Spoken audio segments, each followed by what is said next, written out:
আসসালামু আলাইকুম ওয়া রাহমাতুল্লাহ। আমরা ধারাবাহিকভাবে কমপ্লিট রেপার্টরির যে মেন রুব্রিক্স গুলো আছে সেই রুব্রিক্স গুলো আলোচনা করে চলেছিলাম।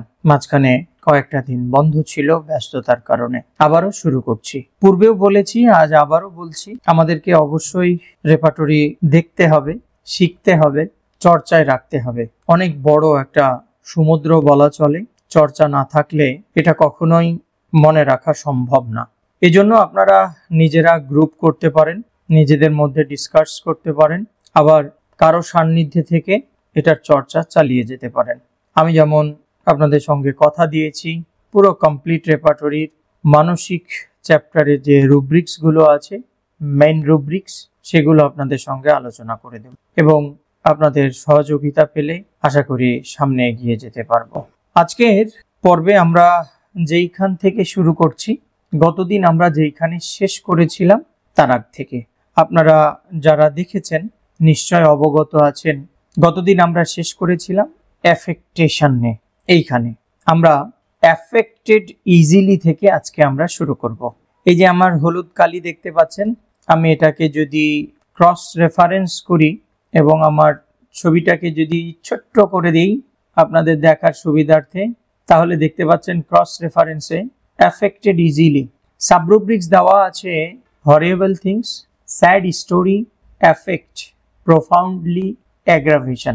প্রথমে আমরা affected easily কে বুঝবো, তারপরে সাবরুব্রিক্সটা বুঝবো। তাহলেই আশা করি বিষয়টা আমাদের কাছে, এই রুব্রিক্সটা আমাদের কাছে সহজ হয়ে যাবে। তাহলে affected easily, এটা অর্থ বুঝতে অক্সফোর্ড বের করতে হবে না, ট্রেভার্স বের করতে হবে না, ইত্যাদি আরো বড় বড় যে ডিকশনারি গুলো আছে সেগুলো বের করতে হবে না। অ্যাফেক্টেড ইজিলি মানে সোজা কথা, সহজেই প্রভাবিত হয়, মানসিক বা আবেগপ্রবণ ভাবে যেখানে সাড়া দেয় সেটাই। এই যে অ্যাফেক্টেড ইজিলি কাদের জন্য আমরা ব্যবহার করব, তার আগে ক্লিনিক্যাল কথাগুলো শুনতে হবে।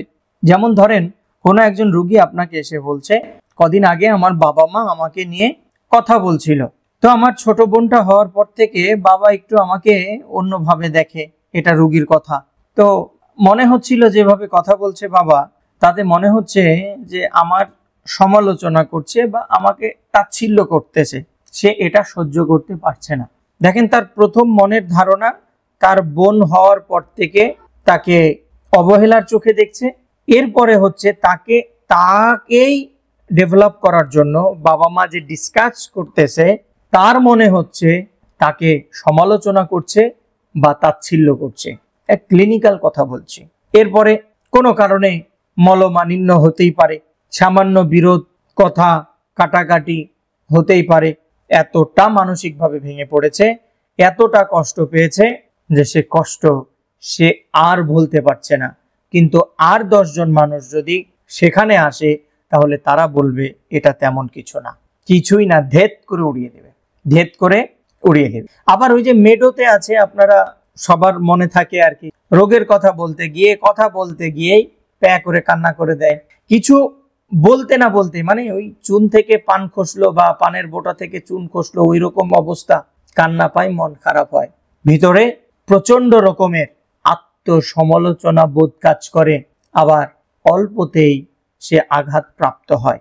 এই ক্ষেত্রগুলোতে আমরা অ্যাফেক্টেড ইজিলি রুব্রিক্সটাকে চিন্তা করব, যেখানে সামান্যতে, অল্প কথাতে, সামান্য ঘটনাতে সে মানসিকভাবে প্রভাবিত হচ্ছে, কষ্ট পাচ্ছে, লজ্জা পাচ্ছে, উত্তেজিত হচ্ছে, ইরিটেবিলিটি, গ্রিফ, দুঃখে কষ্টে ভেঙে পড়ছে, রেগে যাচ্ছে, সেখানে আমরা অ্যাফেক্টেড ইজিলিকে চিন্তা করব। এখানে অ্যাফেক্টেড ইজিলি আমরা বুঝলাম, কিন্তু তার ক্রস রেফারেন্সটা যদি আমরা বুঝি তাহলে আরেকটু বুঝতে পারবো। তাই ক্রস রেফারেন্স আপনারা দেখতে পাচ্ছেন, horrible things, sad story, affect, profoundly aggravation. কি দাঁড়ালো তাহলে এর অর্থ?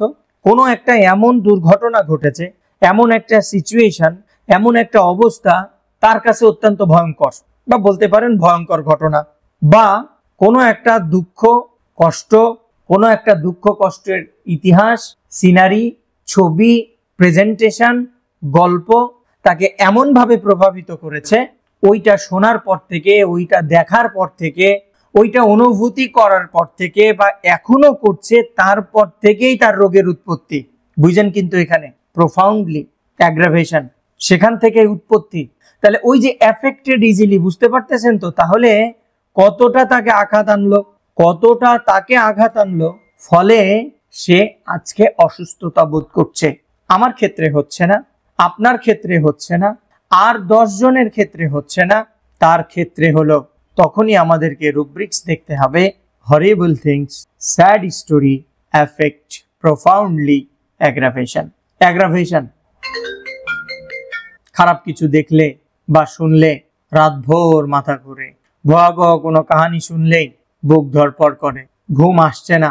টিভি আছে সবার বাড়িতে, মোবাইল আছে, সেখানে কোনো অ্যাক্সিডেন্ট, কোনো দুর্ঘটনা কিছু দেখার পরেই শরীর খারাপ হয়ে ওখানেই নেতিয়ে পড়েছে। ছোটবেলায় কিছু একটা ঘটেছিল, ওই রকম সেম জিনিস আবার সামনে ভাসছে, কাত হয়ে পড়েছে। এগুলাকেই বলা হয় সহজেই আক্রান্ত, যা এফেক্টেড ইজিলি, সহজেই যে সংবেদনশীল হয়ে যায়। অস্থিরতা বাড়ে, ঘুম হয় না, মাথা ব্যথা বাড়ে, বুক ধড়ফড় করে ইত্যাদি দেখা দেয়। অনেক ওষুধ আছে এখানে গো, মনে পড়ে না? ইগনেশিয়ার কথা, ফসফরাসের কথা।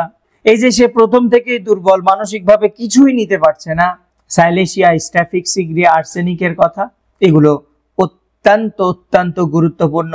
এবং আমি যদি এখান থেকে ওপেন করি তাহলে 225টার মতো ঔষধ এখানে দেওয়া আছে। আমি যদি এখান থেকে একদম ফার্স্ট গ্রেডের ঔষধগুলো যদি দেখি, calcarea, সিকুটা, জেলস, হেলিভারাস, আয়োড, natrum, phosphorus, pulse, রাস্টক্স, sepia, বললাম না এগুলোর মধ্যে কয়েকটা।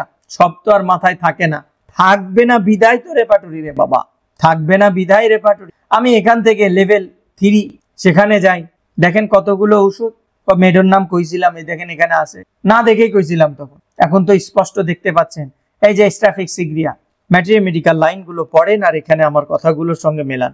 অনুবাদ করে রেপার্টরির রুব্রিক্স পড়া যায় না রে বাপু, প্র্যাকটিসে কাজে লাগাইতে হবে। যারা কাজে লাগায় তাদের কাছ থেকে স্টার্টিংটা শুরু করতে হবে। আর তাদের কথা ঠিক আছে কিনা ওই কথাগুলোকে যাচাই করতে হলে একমাত্র পথ হচ্ছে ম্যাটেরিয়া মেডিকা, হেরিং, এনসাইক্লোপিডিয়া। ওখান থেকে আচ্ছা বাচ্চা যেগুলা হয়েছে এখন পর্যন্ত, ওই যে টুকিটাকি মাল, বিশাল বড় ডাক্তার, নিজের ভেতর থেকে কিচ্ছু লেখার মতো ইয়া নেই, এই বই ওই বই, ওই বই ওই বই, ওই বই থেকে বিশাল বড় বই ছাপিয়ে ফেলেছি, টুকা মাল এগুলাকে বলি। হ্যাঁ, প্রুভিং করতে পারছি না এখন, আর সম্ভব না। তবে তুমি যা পারছো, তুমি যা ইয়া করছো, আধুনিকায়নের সঙ্গে ওইটাকে টেক্কা মেরে সামনে চলো না, ওইটা বলো না, না সম্ভব না, পারবে না বলতে। এই হচ্ছে রুব্রিক্স, এভাবে পড়তে হয়। রাগ করবেন না, এটা অহংকার না, দুঃখে বলি। কিছু 6 টাকার হোমিওপ্যাথি ডাক্তার আছে, 6 টাকার বলি এগুলাকে, 1 পয়সাও বিল নাই, কোন রকম টেনে টুনে ডিএইচএমএস পাস, পিছনে কোনো ওস্তাদ নাই। ওস্তাদ ছাড়া হোমিওপ্যাথি হয় না, সে যত বড় পিএইচডি হোল্ডার হোক। আমি দেখেছি ডিগ্রি দিয়ে হোমিওপ্যাথি হয় না, আমি এটাও দেখেছি হয় না, পয়সা কামানো যায়। যেমন ওই যে 1 বোতল কোনিয়াম দিয়ে 8,000 টাকা নেয়, ওগুলা হলো ডিগ্রি আলা। হালাল করে কিনতে গেলেও তো 1 বোতল কোনিয়াম, 1 আউন্সের দাম 8,000 টাকা। 1 বোতল কোনিয়াম অরিজিনালটা কিনতে গেলেও 750 থেকে 800 টাকা পড়ে। ওরা ডিগ্রির ভারিতে চলে, ওগুলা আমার কাছে নাই, ওস্তাদ নাই কোনো। এরা বিভিন্ন ধরনের ভুল মিস ইনফরমেশন সোশ্যাল মিডিয়ায় দিয়ে দিচ্ছে, মানুষ প্রতারিত হচ্ছে। তাই সঠিক জিনিসগুলো, যেগুলো রেফারেন্স আছে, ওগুলোকে শেয়ার করিয়েন। ভালোর মধ্যেও খারাপ আছে, তা না হলে একটা সময় হোমিওপ্যাথি মুছে যাবে, বা টিকে থাকলেও ভালোদেরকে খুঁজে বের করতে অনেক কষ্ট হবে। নেক্সট রুব্রিক্স হলো অ্যাফেকশন। বলবেন এই রুব্রিক্সটা বুঝতে হলে ডিজায়ারকে দিয়ে বুঝতে হবে, তাহলে পূর্ণ রুব্রিক্স দাঁড়াইলো কি? Affection, desire. আমি স্বীকার করছি কার্সিনোসিনের থেকে বড় ওষুধ আসলেই নেই। দেখেন বাকি ওষুধগুলো আপনার চেম্বারে না, আপনার দেশ যদি বাংলাদেশ হয়ে থাকে তাহলে নাই, যদি ইন্ডিয়া হয়ে থাকে, পাকিস্তান হয়ে থাকে, সেগুলোতে থাকতে পারে, কিন্তু কার্সিনোসিনটা আছে। আসলে এটা সব থেকে বড় ওষুধ। অ্যাফেকশন, ডিজায়ার, ভালোবাসা চায়। ওই কার্সিনোসিনের লাইনগুলো মনে আছে? মনে পড়ছে? না পড়লে আরেকবার পড়ে আসেন। সে নতুন কিছু ডিসকভার করছে, নতুন কিছু প্রেজেন্টেশন দিচ্ছে, নতুন কিছু আবিষ্কার করছে, সবার আগে সামনে বাড়ছে, প্রেজেন্ট থাকতেছে। এ সব কিছুর অর্থ হলো তাকে যেন সবাই বলে বাচ্চাটা খুবই ভালো, মানুষটা খুবই ভালো, ছেলেটা খুবই ভালো, অল ইন অল। এই যে অল ইন অল, এটা শোনার জন্যই সে ওই কাজগুলো করছে। ফলে মাথাতে হাত বোলায় দিল, আহ কত ভালো ছেলে।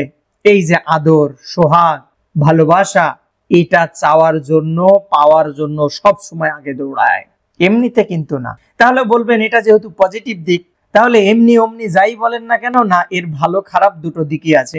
হ্যাঁ, আসলেও আছে। কার্সিনোসিনের ভালো দিক খারাপ দিক দুটোই আছে। ওই দিক থেকে কার্সিনোসিনকে চিন্তা করেন।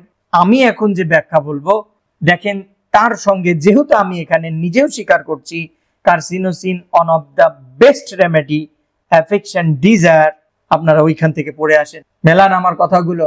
যে স্নেহ এবং মমতা চায়, আকাঙ্ক্ষায় তার, বলবেন ফসফরাস আছে, সমস্যা নাই। ও সিম্পেথি চায়, কষ্টিকাম আরো বড় অবস্থায় আছে, অসুবিধা নেই। যে আন্তরিকভাবে, আন্তরিকতা, অনুভূতি, এক্সপ্রেশন, অ্যাটেনশন চায়, ওটাকেই বলছি এখানে অ্যাফেকশন চাই। যেমন দেখবেন, লক্ষ্য করবেন আপনার চেম্বারের দিকে, স্যার কদিন থেকে অনুভব করছি আমার মা আমাকে আর ভালোবাসে না।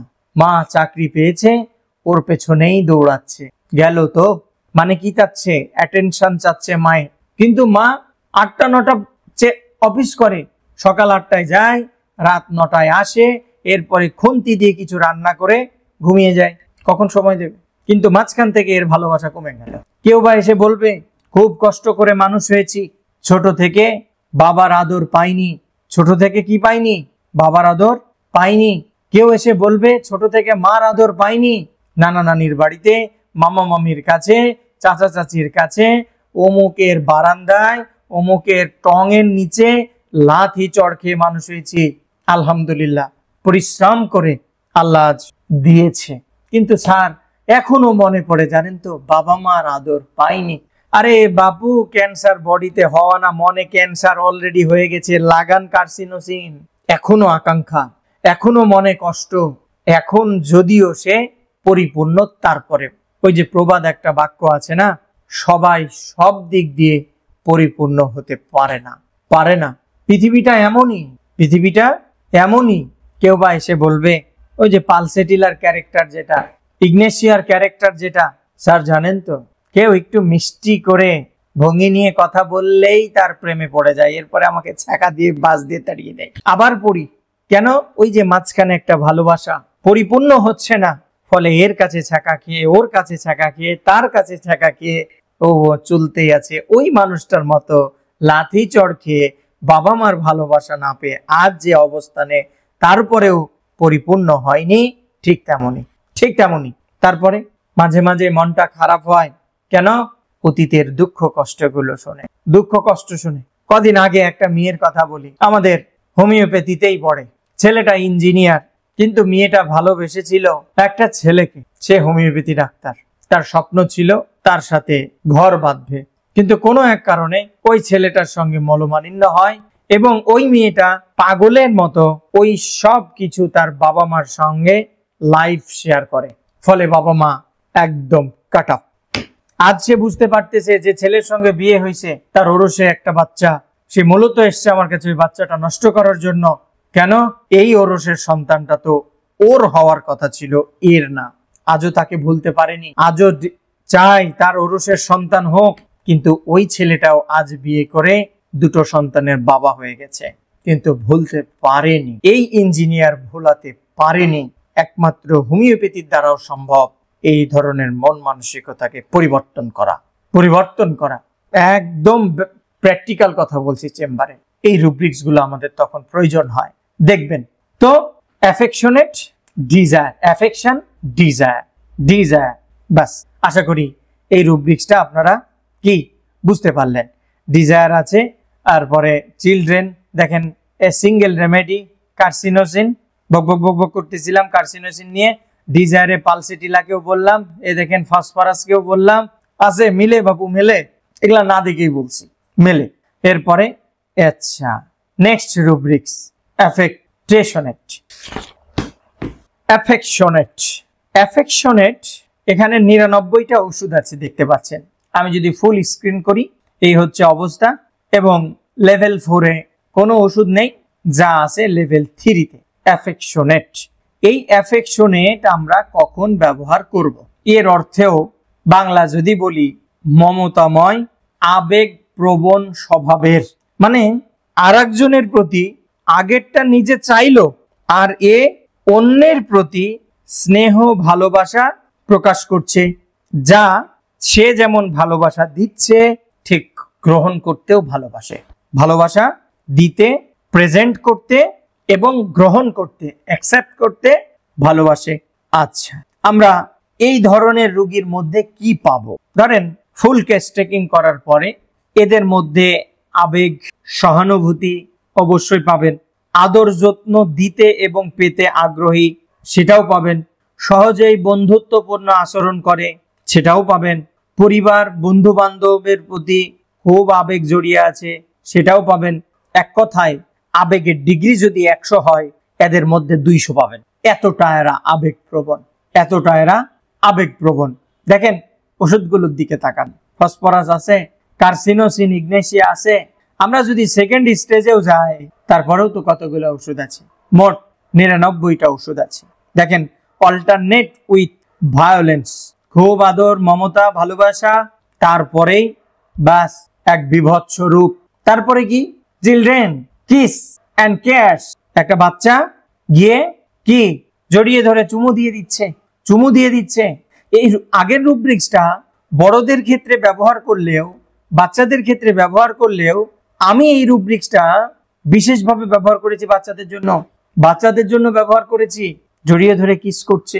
বা এমনও হতে পারে পুরুষ মানুষ না, যে কোনো মহিলা মানুষ বা মেয়ে দেখলে, গার্লস দেখলেই তাকে জড়িয়ে ধরে চুমু দিতে ইচ্ছা করে, জড়িয়ে ধরে চুমু দিতে ইচ্ছা করে। Children kiss and care, phosphorus. দেখেন কার্সিনোসিন এখানে নাই। Love for everyone about him during and after fainting, single remedy. বাপের জন্মে ওই ওষুধ দেখিনি, তাও লিপি বলেছেন রিটার্নস অ্যাফেকশন, মেডো অ্যান্ড ফসফরাস, যা দেবে তা নেবে নেবে। এই যে কিছুদিন আগে চট্টগ্রামের দেলোয়ার সাহেব, ডাক্তার দেলোয়ার, যার চেম্বারে আমি বসি, উনি বলছিলেন, উনি যদি এই ভিডিওটা দেখেন আপনি ক্লিয়ার হয়ে যাবেন। আমি আপনাকে ওই দিন বলেছিলাম কষ্টিকাম একটানা মানুষকে দান করে যায়, বিনিময়ে কিচ্ছু চায় না। আপনাকে বলেছিলাম আপনি স্পষ্ট মনে রাখবেন, মনে করার চেষ্টা করেন। শুধু দিয়ে যায়, কষ্টিকাম দিয়ে যায়, বিনিময়ে কিচ্ছু চায় না, ওর উদ্দেশ্যই শুধু দান। কিন্তু বলেছিলাম ফসফরাস যা দেয় তার রিটার্নও চায়। কার্সিনোসিন যা করে শুধুমাত্র পাওয়ার জন্য, মানে তাকে বাহবা দিবে, তাকে হাইলাইট করে রাখবে, সেই জন্য কার্সিনোসিন করে। ফসফরাস এখানে ফার্স্ট গ্রেড, যদিও মেডো আছে, যদিও কি মেডো সহ আরো একটা, এটা অপরিচিত ওষুধ, আমার কাছে নেই, এই বিষয় নিয়ে কথাও বলতে চায় না। দুটো ওষুধ মনে রাখবেন, দুটো ওষুধকে মনে রাখবেন। সেদিন আপনাকে রুব্রিক্সটা দেখাইতে পারলে খুব ভালো হতো, বুঝতেন। তবে আজকে যেহেতু আমি বলতে পারলাম, আপনি এই ভিডিওটা দেখলে অবশ্যই মনে রাখবেন এবং নোট করে রাখবেন। আবারও বলছি, কষ্টিকাম শুধু দিয়ে যায়, বিনিময়ে কিচ্ছু চায় না। ফসফরাস দেয়, কখনো সে বিপদে পড়লে আবারও রিটার্ন চাইবে, সেই উদ্দেশ্যে দেয়। কার্সিনোসিন শুধুমাত্র হাইলাইট হয়ে থাকার জন্য দিয়ে যায়, দিয়ে যায়, দিয়ে যায়, ভালো সাজার জন্য। এই তিনটা ওষুধের হচ্ছে পার্থক্য। কিছুদিন আগে একজন বলেছিলেন রুব্রিক্স পড়লে তো ওষুধের মধ্যে পার্থক্য তৈরি করা যাবে না, ডিফারেন্সিয়েশন করব কি করে? আরে ভাই, ম্যাথমেটিকা পড়া থাকলে প্রত্যেকটা রুব্রিক্স, প্রত্যেকটা লক্ষণ, প্রত্যেকটা মেডিসিন একটা থেকে আর একটা আলাদা হয়ে যায় অটোমেটিক, ও করতে হয় না। যেমন করলাম আমরা, নেক্সট দিন এইখান থেকে শুরু করব। সে পর্যন্ত সবাই ভালো থাকবেন, সুস্থ থাকবেন, সঙ্গে থাকবেন। আমি আপ্রাণ চেষ্টা করছি, আপনাদের সহযোগিতা কামনা করছি। আল্লাহ হাফেজ।